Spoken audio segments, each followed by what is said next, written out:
Maybe they're everybody here. No, he isn't. Yeah.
Okay.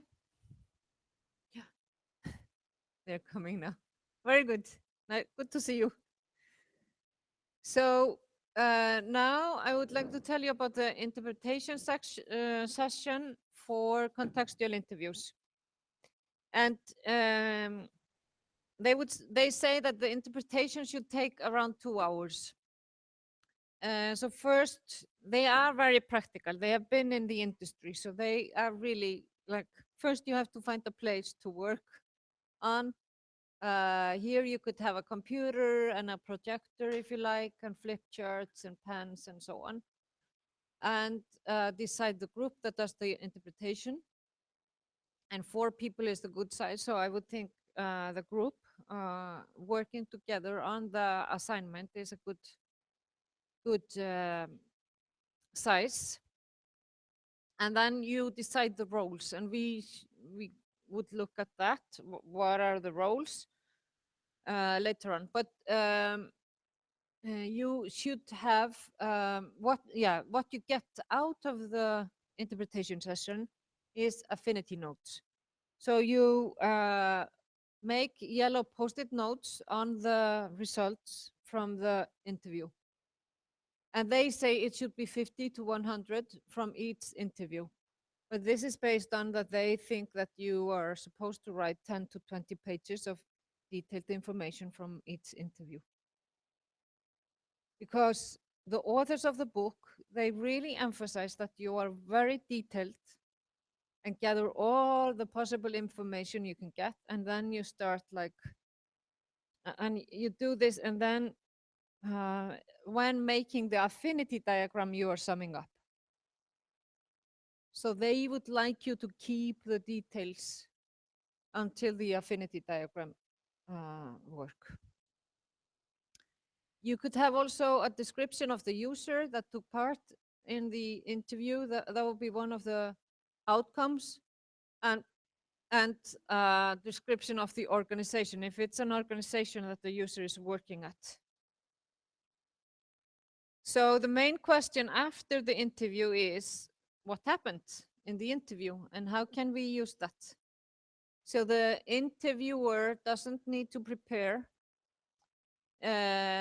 He is there and introduces, okay, I went there and I met this lady that is 80 years old. She's actually my grandma. And I went to her home. She's living in a home for elderly people, like tell the story. Introduces the user and the organization or the context. And then describes the interview by going through the notes that he wrote. And they always emphasize this, that you're not supposed to summarize. You are really trying to keep the details here because it could be some hints for you for the design or for even though you don't think so, maybe some other people in the group think so. So you shouldn't edit out things you don't think are important. You should say everything. So the person taking the interview takes part in the discussion and tells about the insights, explanations, and design ideas that he got during the interview, and ensures that somebody write this down. He can say, capture that. This, yeah. And also the interviewee has to validate that the interpretation made by the team members is really true or is what he experienced. And the interviewee has the last word about how it really was, the truth about the user and their experiences. There is a note taker in the interpretation session, and he writes informative affinity notes. Affinity notes are yellow post-it notes. So he writes or she about the observations or issues or breakdowns in the work, questions, insights, design ideas as requested by the session participants. So the note taker has to be able to write and listen and process information simultaneously and ask questions to make a clear affinity note stack. And he also or she writes what roles the members have.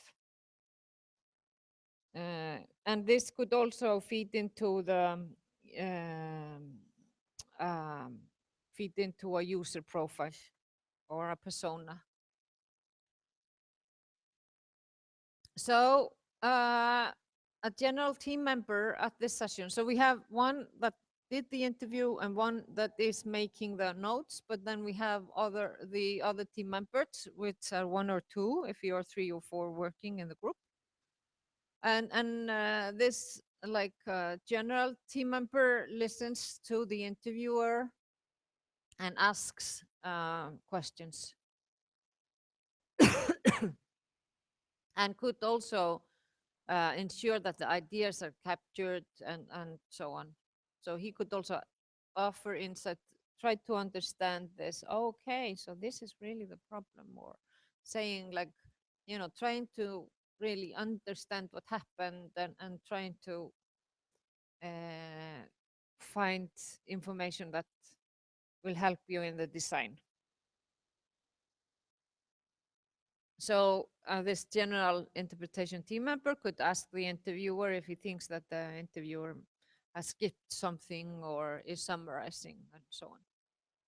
And he could also review the affinity notes.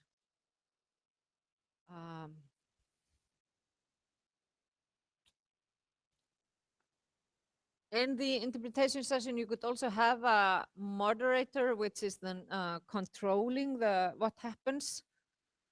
So he is similar to the general interpretation team member, but keeps the meeting focused. So if people are really going into design sessions or talking about technical things and so on, he could say, well, okay, let's focus on the interview now and doing the notes. So he should also ensure that the note taker is not falling behind and so on. The user profile, this is more like just to register which people did we interview. So you could have, if this person is working, you could have the job title, the responsibilities, and what you observed, the context, if they were using some products, and so on. So this is more like just, okay, we interviewed a person like this. And the affinity notes should be marked with code. So this is for user 1. Not with their name or anything that connects to their them directly. You could also have an organizational profile if this person is working at an organization. So actually, remember again, the book which we are using as the main book of the course, the people that wrote it, they are consultants. So they work for industry consulting about new software for people that are, which they use at work. And the examples are a bit like that you go into an organization, you look at people that are working, they have bad systems, and you would like to do a new system for them. So here you could have number of employees, location of the organization, number and type of products used at the organization. If we take the grandma example, this is not, we can't do this. You could maybe say how many they are in the home, or something like, is he living alone, or does she have a husband or somebody else to at the home, or something, or dog or anything. But so we could maybe talk about the context of the interviewee. Okay, so what do we write on the affinity notes? It is something about the events that you discovered, something that maybe they show you some document or something. Like for the grandma case, it could be this box where she puts all the medicine, and So you could define that or uh, explain that. Here you see important characteristics of the work. They are always coming from this work-related context.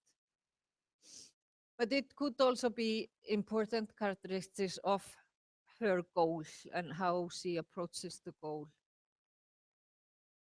You could also get design ideas. You could have questions for future interviews, and some quotes is also very good.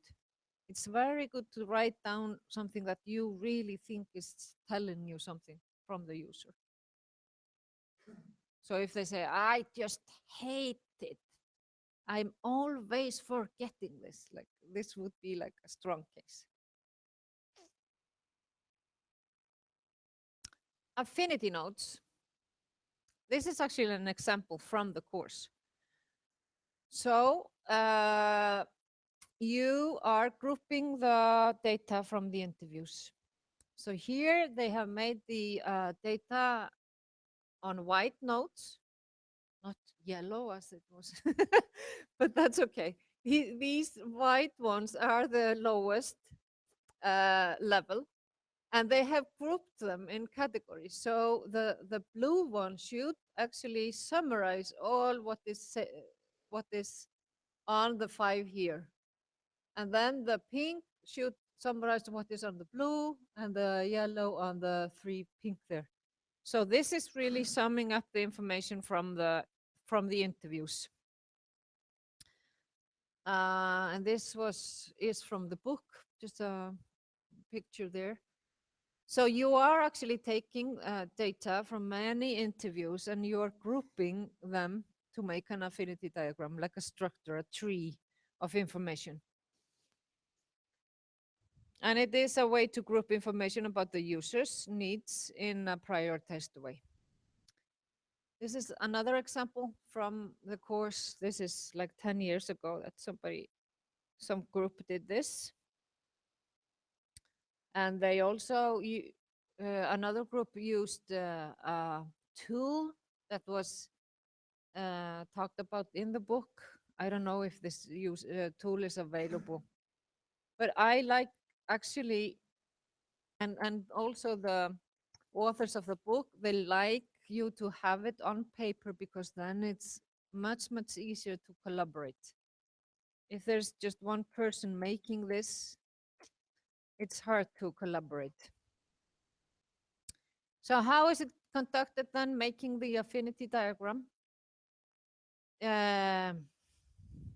Preparation, always the same. You have to decide, first of all, you have to decide when to meet and where and who would take part. And then you have to prepare your work. When you're there, you introduce the affinity building process. You take the affinity notes and first group them and then make the blue notes. And maybe you would then reorganize the wall and add the pink and green labels.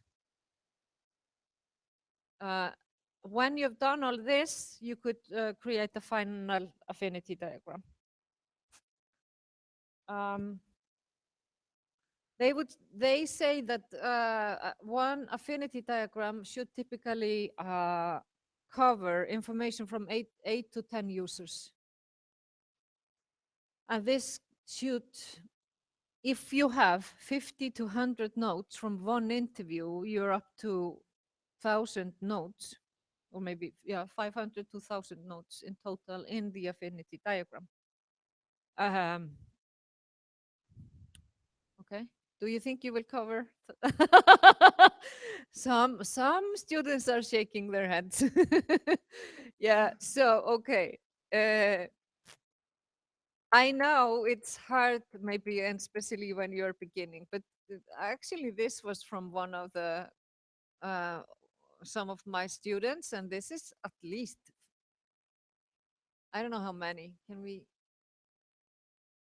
It's probably like 80 and 100 yellow notes. How many are you supposed to interview? Good question. You are supposed to interview as many users as the students in the group. So if you're three, three.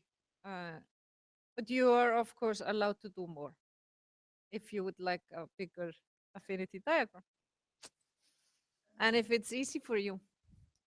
Yeah, so you're right. Of course, what they are saying here is it's a higher number of users. So, of course, also, and because you're doing this the first time, of maybe you won't get so many affinity nodes. I would like to tell you that even though this sounds very, maybe very much work and so on, my students have really liked this. Afterwards, they say this was really informative. It was very good. We collaborated. But I can understand that you think maybe why do we have to do all this work and all these post-it notes and so on? And this is sometimes when we are starting to learn a new method. But this is really in line with how people work today in the industry, using all the notes and collaborating, doing a teamwork, or everybody gathering ideas. So this fits really, really well to the way people work in the Icelandic software industry. So this is also one of the reasons I choose these methods for you, because I think it really fits. Okay, you're here. How many should participate? In this, you could actually ask more people to be involved. And if you would like, maybe two groups could join and then make one affinity diagram for the one group and then for the other. Um, if you would like to collaborate on this.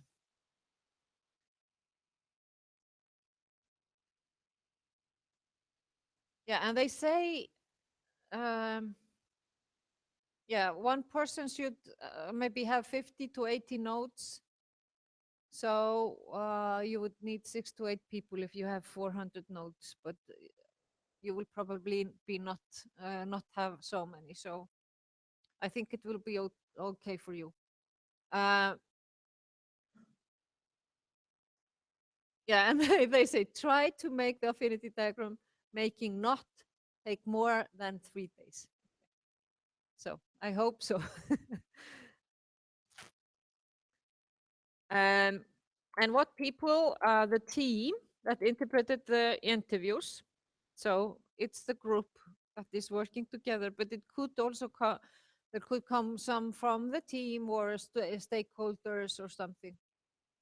Maybe now in the assignment, it would be good for you either to just work the group or get somebody from other groups. But I'm just showing this to you. When you would like to use this in the industry, you could think about also involving more people. But usually users are not involved. It's more like the internal thing. So what do? You've had these notes.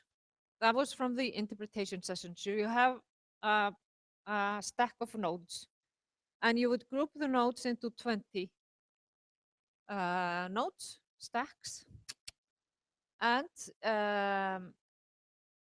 you could mix them up. You could also have a list of the notes if you have written it up in a list.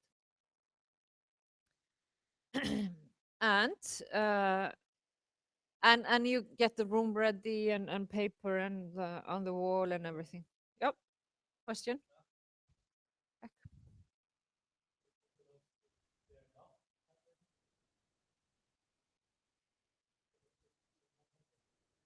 Yeah, right. Yeah, it's probably not. You're right. Thank you.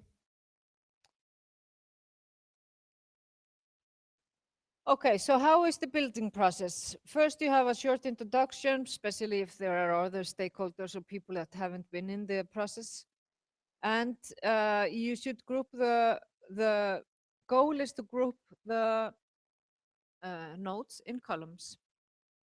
So you have a stack there, and the first one reads out loud the first note. So you would just say, uh, "Grandma has problems with remembering how to take the medicine on Saturdays." Okay, and I will put it here. And then the next one reads, and maybe makes a new column, or if it fits to the first one, put it down under.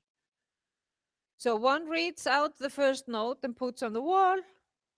All read through their stack and check if if some of their notes fit to the first note. Okay, so we are trying to make a column. If a related note is found, you read it out loud and put it below the other one. And yeah, this is just a repeat, you know. If there's no related notes, you will start a new column and read it out loud, and then you check if you have something similar. And you should have like 2 to 4 notes in each. Not only individual, but not too much either. And remember, anyone can move any note without justification. So if you think, you know, you don't have to argue, you just do this.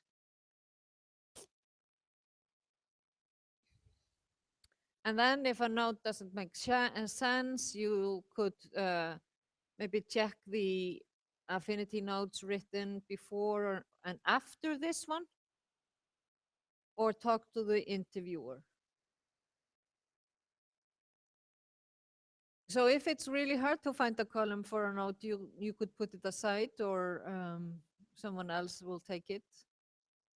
And you continue until you have 60 to 80 columns, they say. But remember, this is for 8 to 10 users. So, you know, this is rather typical outcome of the group work here, because you have only 3 to 4 users and you're doing it for the first time.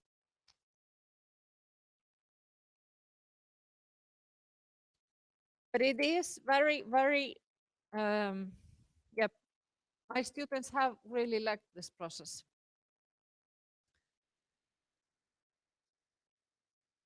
So you continue until all the notes have been read and placed, and then you start to summarize the content of each column with blue notes, and then and how do you do that? You can work together 2 and 2, and you begin on the longest column, and you try to find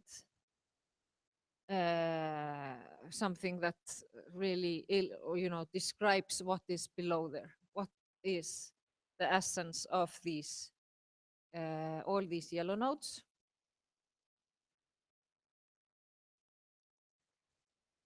But if a column is 10 to 30 notes, you should try to divide it up. So you see, they are always trying to keep the detail as long as possible, not summarize too much. This is really their motivation.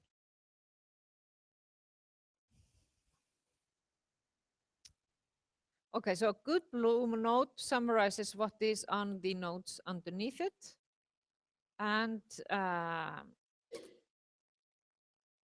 you shouldn't actually have to read the yellow notes. So you could write a detailed work issue or something, and then you should write the labels as though the user is speaking to you. Like, I keep forgetting my medicine on Saturdays. Write clear labels that everyone can understand. Yeah, and then there was the blue labels summarize the columns, and these are written in first person, and then the pink are summarizing the blue, and these are also written like the user would have said this. And the green label is the highest level of the affinity, so it summarizes the whole thing. and most affinities have 5 to 8 green labels. So it is really bottom up.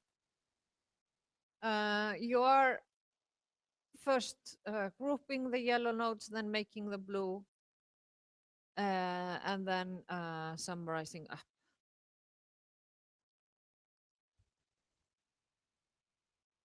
And then when you have this all on the wall, you could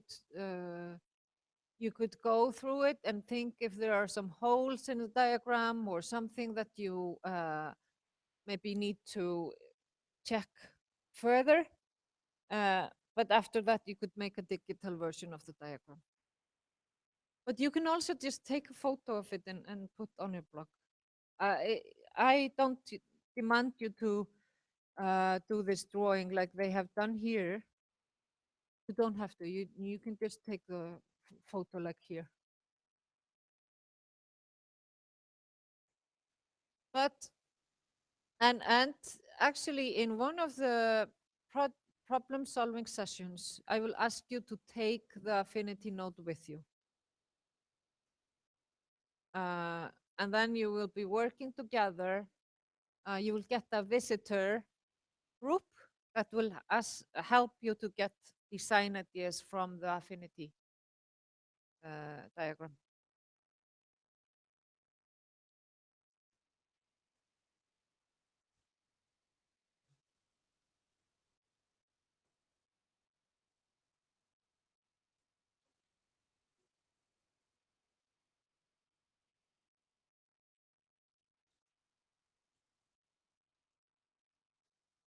Yeah, or maybe on the tasks. It doesn't have to be maybe the groups, but more the activities and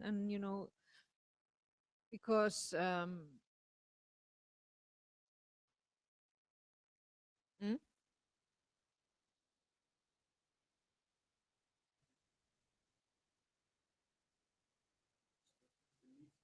Hmm.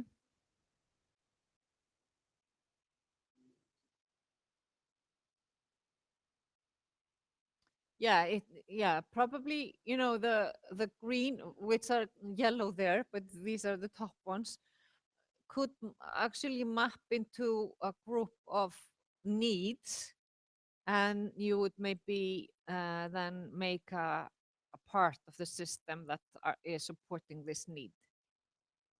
But these are results from the interview. So this is what the people said and how they work and what their goals are and so on. So this is really, all this work is to understand how do they work and what do they need, the users. And after this, you will get design ideas to help you in designing the system. Because even though you have this idea now, the vision that you don't know how it fits the users. And maybe they have totally different problems than you think they have.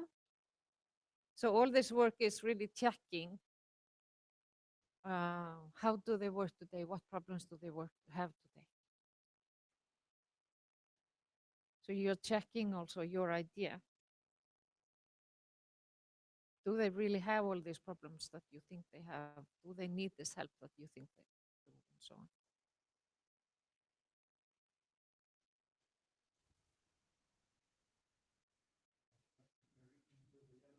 Yeah.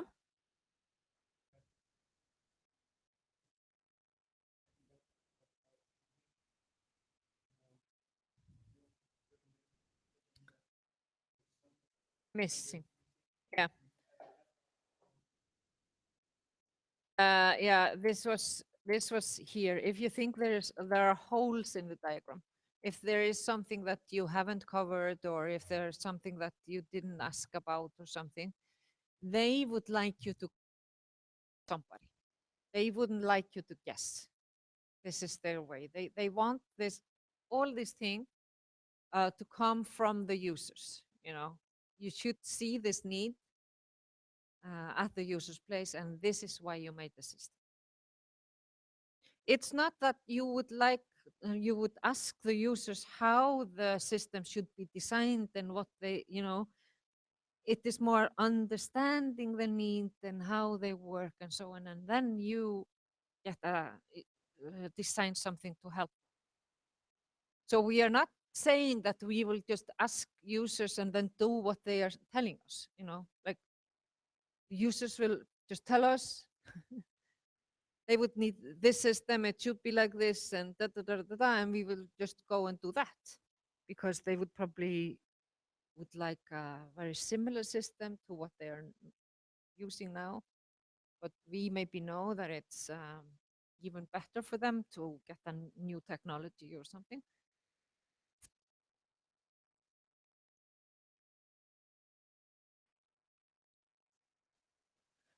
Yeah. Okay, what we covered, we talked about contextual interviews, how to interpret them, how the affinity diagram is made. And tomorrow there will be an 1% individual assignment, and you don't have to bring anything. It will be like I will give you the assignment when you come there, similar to when you had the personas and so on. You will just get, it will not be so much related to the projects now. But the next two occasions, uh, next week and the week after, then you will actually work on the group assignments. Okay. Would you like me to go through? Do you have any questions about the group assignment? Oh. Yep. Question?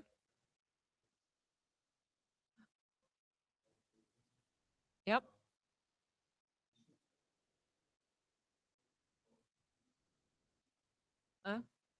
Yes.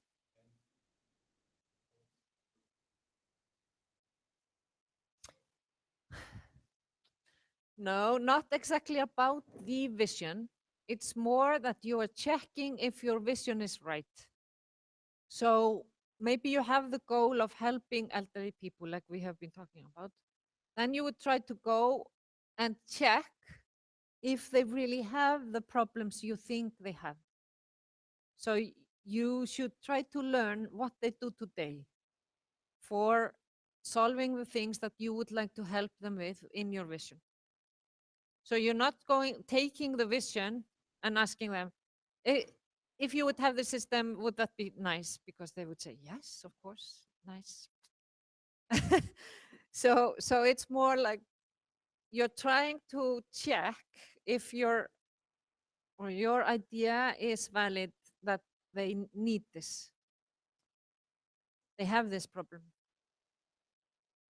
And when you have that, when you've done the interview, maybe in the end you could ask them, but okay, I've seen that you have this problem. It's hard for you to remember how to take your medicine.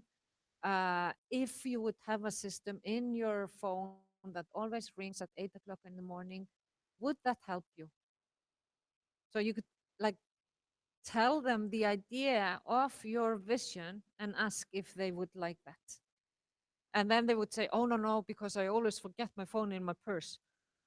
You know, I always forget to have it active. It's always, without battery or, so they could then maybe tell you something about the vision. But the main goal is to understand their need. Yeah. Very good question. Very good.